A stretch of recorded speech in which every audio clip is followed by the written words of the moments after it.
আসসালামু আলাইকুম, সবাই ভালো আছেন? এই যে দেখুন কাঁঠালকে ভালো করে কেটে ধুয়ে পরিষ্কার করে নিয়েছি।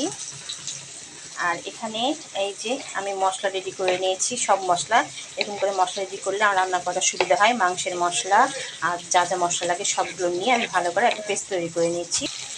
আর এই যে আমি চুলাতে তেল দিয়ে পরিমাণ মতো পেঁয়াজ দিয়ে আর দুটো দারচিনি দিয়ে ভাজতে দিয়ে দিয়েছি।